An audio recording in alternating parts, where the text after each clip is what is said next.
Terkadang hidup menamparmu lewat tangan orang lain.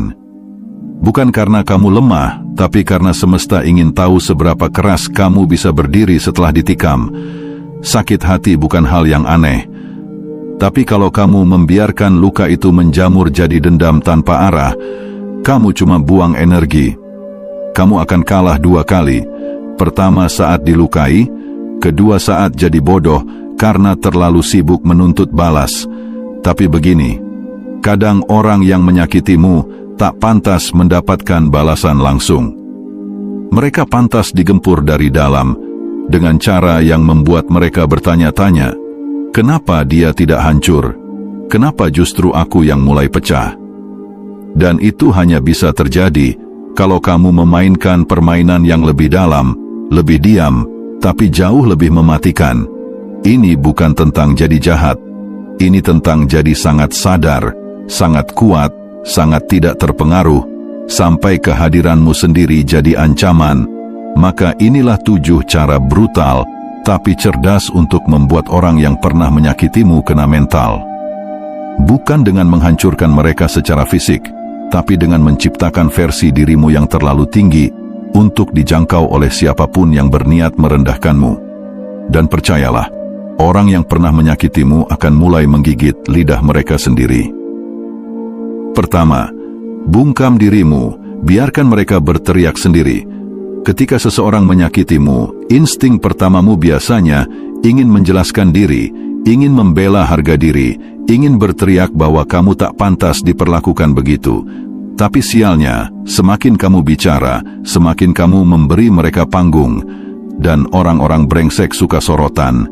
Jadi diam, bungkam, heningkan seluruh reaksimu, karena tidak ada hal yang lebih menyiksa bagi orang manipulatif selain tidak mendapatkan reaksi.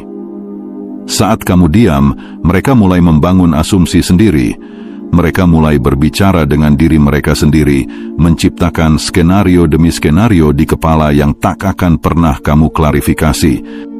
Keheninganmu bukan kelemahan, ia adalah jerat psikologis. Kamu menyerang mereka lewat ruang kosong yang kamu tinggalkan. Diam adalah suara paling keras yang bisa kamu lemparkan ke wajah orang yang haus perhatian dan kekuasaan emosional. Dan pada akhirnya, mereka akan kena mental bukan karena kamu melawan, tapi karena kamu menghilang tanpa memberi izin untuk dimengerti. Orang yang menyakitimu akan mulai berbicara tentangmu ke orang lain. Mereka akan mencoba menciptakan narasi untuk mengisi kekosongan, tapi kamu tetap diam, dan disitulah kamu menang. Ketika mereka sibuk menyusun teori, kamu sudah naik kelas. 2. Bangun dirimu jadi versi yang paling tak tersentuh. Balas dendam terbaik bukan membuat mereka menangis, tapi menunjukkan bahwa kamu menjadi sesuatu yang tak bisa mereka ganggu lagi. Bukan cuma sukses, tapi benar-benar tak tersentuh. Bukan hanya kaya atau terkenal, tapi punya ketenangan yang membuat mereka muak melihatmu tetap utuh. Mereka akan mencari celah. Mereka akan berharap kamu gagal, berharap kamu kacau, tapi kamu naik level. Kamu belajar, kamu tumbuh, kamu bangkit seperti sialan yang tak bisa dihancurkan. Dan semakin tinggi kamu berdiri, semakin mereka harus menengadah hanya untuk melihatmu. Kamu tak perlu pamer, kamu cuma perlu stabil. Stabil secara mental, emosional, dan eksistensial. Dan percaya atau tidak, itu akan menghantam mereka lebih keras dari 1000 kata makian. Karena kamu membuktikan satu hal, bahwa luka yang mereka buat hanyalah bahan bakar bagi kebangkitanmu. Orang yang menyakitimu akan mencoba menjatuhkanmu dengan cerita lama. Tapi cerita lama tak bisa mengalahkan seseorang yang sedang menulis kisahnya sendiri. Setiap hari, tanpa menyebut masa lalu, kamu menjadi mitos dalam hidup mereka. Tak bisa dijangkau, tapi terus menghantui. Ketiga, tertawakan rasa sakitmu sendiri dengan cara yang mengganggu. Jika kamu bisa tertawa saat hatimu diremukkan, maka kamu jadi makhluk yang tak bisa ditaklukkan oleh siapapun. Ketika orang yang menyakitimu tahu bahwa kamu bisa mentertawakan penderitaanmu sendiri, kamu jadi teka-teki psikologis yang bikin frustasi. Mereka ingin kamu remuk, tapi kamu malah ketawa. Mereka ingin kamu jatuh, tapi kamu berdiri sambil ngopi. Ini bukan soal pura-pura kuat. Ini soal mengalihkan pusat kendali dari luar ke dalam. Rasa sakit bukan lagi musuh, tapi tamu. Dan kamu tidak berdebat dengan tamu. Kamu hanya menyajikan teh dan berkata, "Silakan duduk, tapi jangan terlalu lama." Dan sialnya orang-orang benci melihatmu tidak hancur. Saat kamu mengolok-olok lukamu sendiri, kamu mengubahnya jadi senjata. Kamu membuatnya tak bisa dipakai lagi untuk melawanmu. Kamu jadi kebal, dan orang toksik yang menyakitimu merasa seperti pecundang karena gagal menghancurkanmu. Karena tak ada kemenangan yang lebih menyakitkan bagi musuh selain melihatmu tertawa dari puing-puing yang mereka ciptakan. Kamu jadi semacam hantu, bukan karena kamu tak terlihat, tapi karena kamu tak bisa dihancurkan oleh metode biasa. Kamu membuat rasa sakit jadi lelucon pribadi, dan orang yang menyakitimu, mereka hanya jadi bagian punchline. Keempat, bongkar topeng mereka secara elegan, tanpa bicara. Setiap orang yang menyakitimu biasanya menyembunyikan sesuatu. Mereka menyembunyikan topeng moral, reputasi sosial, atau citra baik yang mereka bangun di depan publik.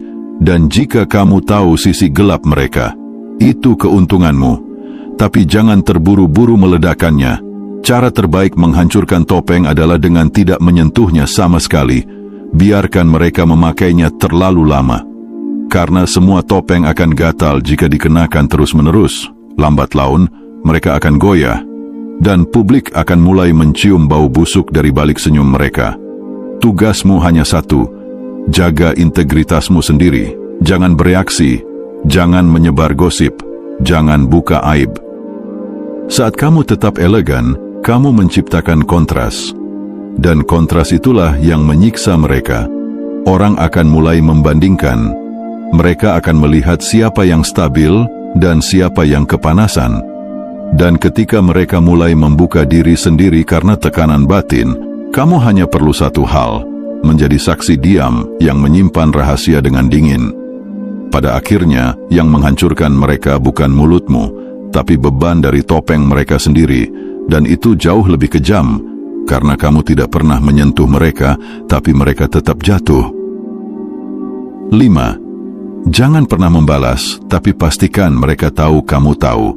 Kamu tidak perlu membalas, tapi kamu juga tidak perlu berpura-pura bodoh. Salah satu pukulan paling sadis adalah memperlihatkan bahwa kamu tahu semuanya, tanpa harus mengatakan sepatah kata pun. Kamu tidak menuduh, tidak menyindir, tidak menjerit, tapi tatapanmu berubah. Sikapmu dingin, jarakmu presisi, keberadaanmu jadi sunyi yang menyiksa. Orang yang menyakitimu ingin dua hal, kekuasaan dan impunitas. Mereka ingin melukai tanpa konsekuensi. Tapi ketika kamu tahu dan tidak bereaksi, kamu menghancurkan keduanya. Kamu menghilangkan ilusi dominasi. Kamu menjadi pantulan cermin yang tak bisa dibohongi. Dan yang paling menyakitkan bagi orang manipulatif adalah sadar bahwa kamu melihatnya terekspos tanpa kamu menjamah. Balas dendam adalah bentuk kelemahan tersembunyi, karena dalam setiap pembalasan ada pengakuan bahwa mereka masih punya ruang di dalam dirimu.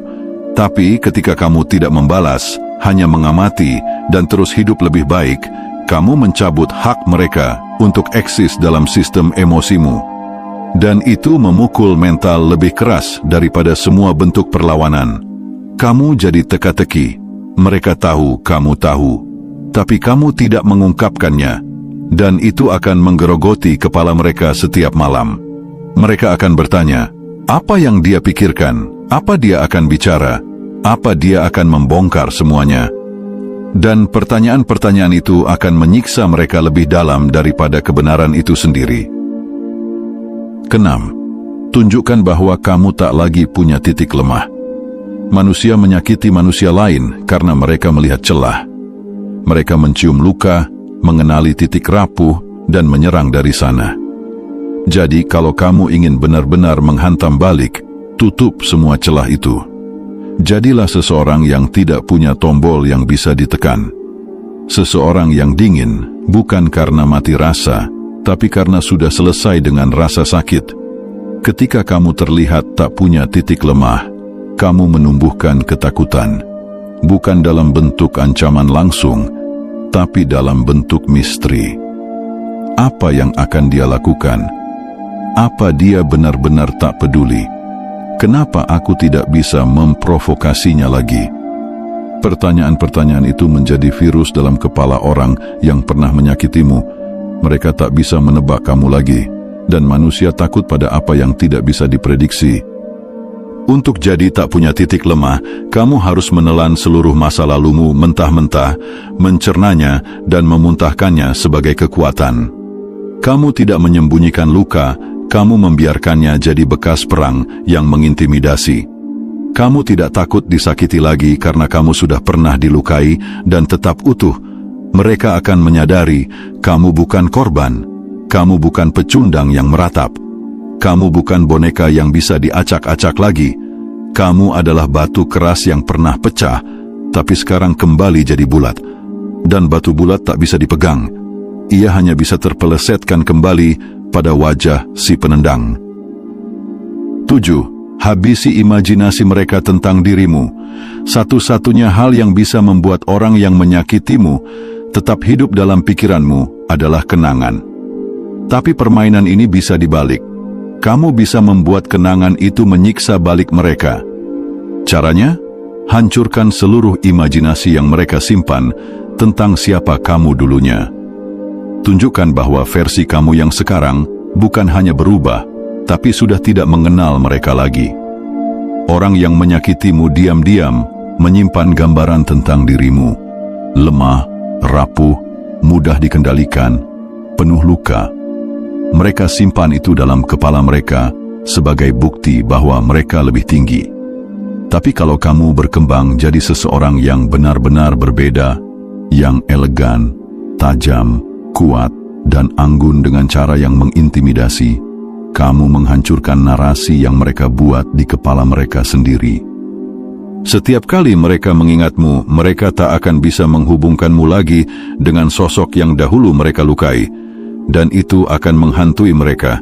Kamu jadi seperti ilusi yang mereka pikir mereka kuasai, tapi kini berubah jadi entitas asing yang tidak bisa disentuh. Mereka kehilangan kendali. Dan tidak ada yang lebih membuat manusia toxic stress dibanding kehilangan kontrol atas narasi.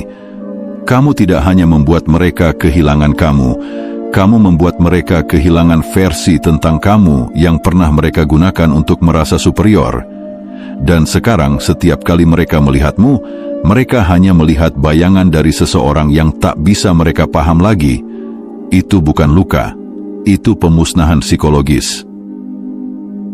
Kamu tidak perlu jadi iblis untuk membuat seseorang kena mental. Kamu hanya perlu jadi seseorang yang tidak bisa dijatuhkan dengan metode lama. Seseorang yang tetap tenang saat dihina, tetap tumbuh saat dilukai, tetap kuat saat ditinggal, dan tetap diam saat difitnah. Kamu jadi semacam misteri yang tak bisa mereka pecahkan, dan misteri itu akan menghantui mereka seumur hidup.